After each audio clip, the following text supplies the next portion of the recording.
اعوذ باللہ من الشیطان الرجیم بسم اللہ الرحمن الرحیم۔ محترم بھائیوں اور بہنوں، آج کا جو ہمارا عمل ہے، آج کا جو ہمارا وظیفہ ہے یا آج کا جو ہمارا ٹوٹکا ہے وہ کمال کا ہونے والا ہے۔ بڑے مجھے بھائی لوگ کمنٹ کرتے ہیں کچھ ایسا عمل بتائیں، کچھ ایسا وظیفہ یا ٹوٹکا بتائیں جس کی مدد سے ہم امیر بن سکیں۔ باقی کچھ لوگ یہ بھی کہتے ہیں کہ ہمیں سونا بنانے کا عمل آپ بتا دیں، اس عمل کو بچہ بچہ کر سکتا ہے، بہت ہی آسان عمل ہے، لیکن یقین اس پر پختہ ہونا چاہیے اور یہ ثابت شدہ بات ہے، اس عمل سے سونا بنتا ہے، 100% بنتا ہے۔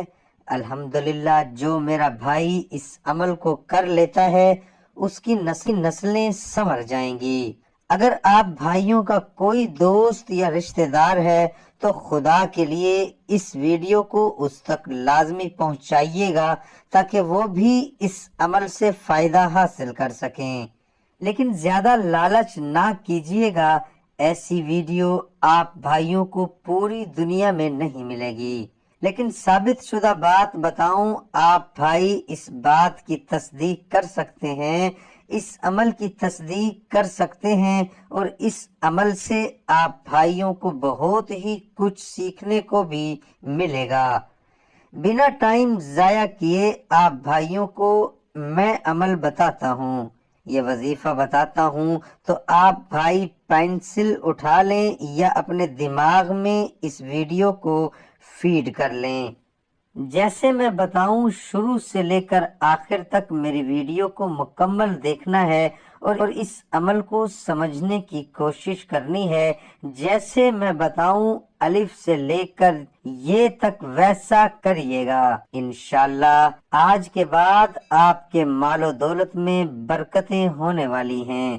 ظاہری سی بات ہے، جب ایک بندے کو سونا بنانے کا عمل معلوم ہو جاتا ہے اور اللہ کی مدد سے وہ سونا بنانے لگتا ہے، میں نہیں کہتا کہ اس کے گھر میں غربت رہے گی یا اس کے گھر میں کوئی ماں بیٹی کنواری بیٹھے گی، انشاءاللہ آپ کے گھر میں رشتے بھی آئیں گے، آپ کی ساری پریشانیاں بھی دور ہو جائیں گی، لیکن اللہ کی مدد سے ہوگی۔ عمل بتاتا ہوں، غور سے سنیے گا، ایسی ویڈیو آپ بھائیوں کو بار بار نہیں ملنے والی۔ یہ لاکھوں کروڑوں میں سے کوئی عامل یہ دل کا راز نکال کر بتاتا ہے، تو آج آپ بھائی میری امید ایک ایک بات کو ضرور نوٹ کر لیجئے گا۔ آپ کو میں ایک واقعہ سناتا ہوں، اس واقعے کے اندر ہی عمل موجود ہے، تو آپ نے پورا واقعہ غور سے سننا ہے اور سننے کی کوشش کرنی ہے۔ حضرت بابا فرید رحمت اللہ علیہ کا نام تو آپ نے سنا ہوگا، بہت ہی مشہور ہستی ہیں۔ ان کے پاس ایک خاتون آئی، انہوں نے کہا کہ یا فرید میری 2 بیٹیاں ہیں، میری 2 بچیاں ہیں جن کی شادی نہیں ہو رہی، وہ کنواری بیٹھی ہیں، بہت عمر گزری جا رہی ہے، ہم بہت غریب ہیں، کوئی رشتہ دار ہماری بیٹیوں کا رشتہ نہیں لیتا، اسی وجہ سے نہیں لیتا کہ ہم غریب ہیں، تو آپ ہمیں امیر بنا دیں۔ تو حضرت بابا فرید رحمت اللہ علیہ کے دل میں رحم آیا اس خاتون کے لیے کہ اس خاتون کی مدد کرنی چاہیے، تو حضرت بابا فرید رحمت اللہ علیہ نے فرمایا کہ جا باہر سے 2 اینٹیں لے آ۔ تو وہ خاتون دوڑی گئی اور باہر سے 2 اینٹیں لے آئی، سوچنے لگی حضرت بابا فرید رحمت اللہ علیہ کیا کرنے والے ہیں ان 2 اینٹوں کا، لیکن میری مدد ضرور کرنے والے ہیں۔ وہ پریشان بھی تھی اور خوش بھی ہو رہی تھی، بابا فرید میری مدد کرنے والے ہیں۔ گئی 2 اینٹیں اٹھا کر حضرت بابا فرید رحمت اللہ علیہ کے قدموں میں رکھ دی کہ یہ لے یا فرید اینٹیں۔ حضرت بابا فرید رحمت اللہ علیہ نے فرمایا کہ بچے ان دونوں اینٹوں کو کپڑے سے ڈھانپ دو اور پھر دل ہی دل میں تھوڑی سی اونچی آواز میں وہ سونا بنانے کا وظیفہ پڑھنا شروع کر دیا۔ تو کیا پڑھتے ہیں وہ بھی آپ بھائیوں کو بتاؤں گا، لیکن خدا کی قسم یہ وظیفہ 100% سچا ہے۔ حضرت بابا فرید نے وہ وظیفہ پڑھا، اس عورت نے وہ وظیفہ اپنے کانوں سے سن لیا، جو کہ میں ویڈیو میں ضرور بتاؤں گا، پریشان نہ ہوئیے گا۔ حضرت بابا فرید رحمت اللہ علیہ نے وظیفہ پڑھنے کے بعد پھونک ماری ان اینٹوں پر، وہ بہت خوش ہوئی اور 2 اینٹوں کو لے کر جب گھر آئی تو اس نے اینٹوں سے کپڑا اتارا، کیا دیکھتی ہے کہ وہ اینٹیں جو تھی وہ سونا بن چکی ہیں۔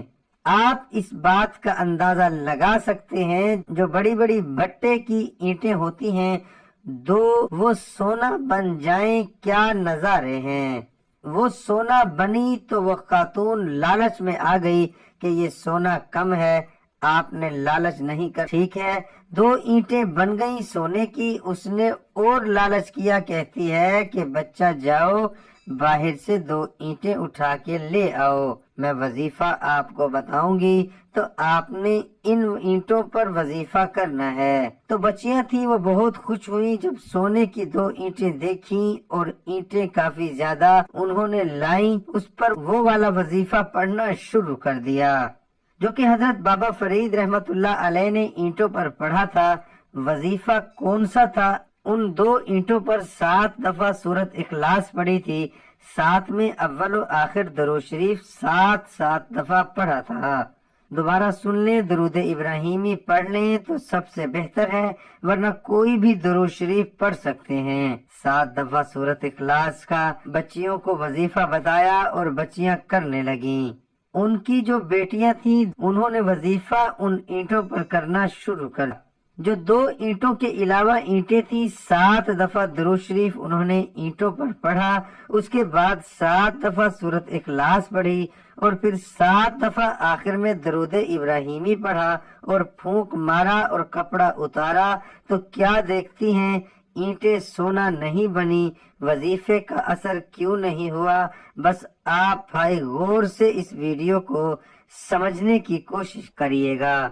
تو جب سونا نہ بنی تو خاتون نے کہا بچے شاید ہو سکتا ہے حضرت بابا فرید رحمت اللہ علیہ نے اینٹوں پر زیادہ دفعہ سورت اخلاص پڑھی ہو۔ بچیوں نے بھی پڑھنا شروع کر دیا، پڑھتے پڑھتے دن ہو گیا، انہوں نے پڑھائی بند کر دی سورت اخلاص کی، اور کہتی ہیں کہ شاید اب یہ سونا بن چکی ہوں گی۔ تو کپڑا جب اتارا پھر کیا دیکھتے ہیں، اینٹیں سونا نہیں بنی، اینٹیں ویسی کی ویسی ہیں۔ خاتون جو تھی ان کی جو والدہ بہت تو پریشانی کے عالم میں حضرت بابا فرید رحمت اللہ علیہ کے پاس چلی جاتی ہے اور جا کے کہتی ہے یا فرید، میں نے آپ کا وظیفہ سنا تھا کہ آپ نے 2 سے 3 دفعہ سورت اخلاص پڑھی تھی، جو کنفرم ہے وہ 7 دفعہ پڑھی تھی، کہ 7 دفعہ آپ نے سورت اخلاص پڑھی اور اس کے بعد آپ نے ایک پھونک مارا اور وہ سادہ اینٹیں جو تھی وہ سونے میں تبدیل ہو گئیں۔ تو حضرت بابا فرید رحمت اللہ علیہ کہتے ہیں کہ جی ہاں الحمدللہ میں نے ایسے ہی کیا، آپ سچ بول رہے ہیں۔ لیکن پھر خاتون پریشان ہو کر کہنے لگی، لیکن میں نے تو ساری رات اپنی بیٹیوں سے سورت اخلاص اینٹوں پر پڑھائی، لیکن اینٹیں سونے کی نہیں بنی، جیسے آپ نے بھی پڑھی تھی ویسے بھی کیا، لیکن اینٹیں سونے کی نہیں بنی۔ حضرت بابا فرید مسکرا کر کہنے لگے کہ بچے اینٹیں سونے کی بنتی ہیں، لیکن زبان بھی فرید والی ہوتی اور یقین بھی فرید والا ہوتا۔ تو نتیجہ کیا نکلتا ہے کہ جو بھی عمل کرے، جو بھی پڑھائی کرے، یقین پختہ ہو اور جو عمل کا عامل ہے اس کی طرح تقریباً بننا ضروری ہوتا ہے، تبھی عملیات اثر کرتے ہیں۔ دعا ہے کہ اللہ تعالیٰ میرا سنانا، آپ کا سننا اپنی بارگاہ الہی میں قبول اور منظور فرمائے، آمین۔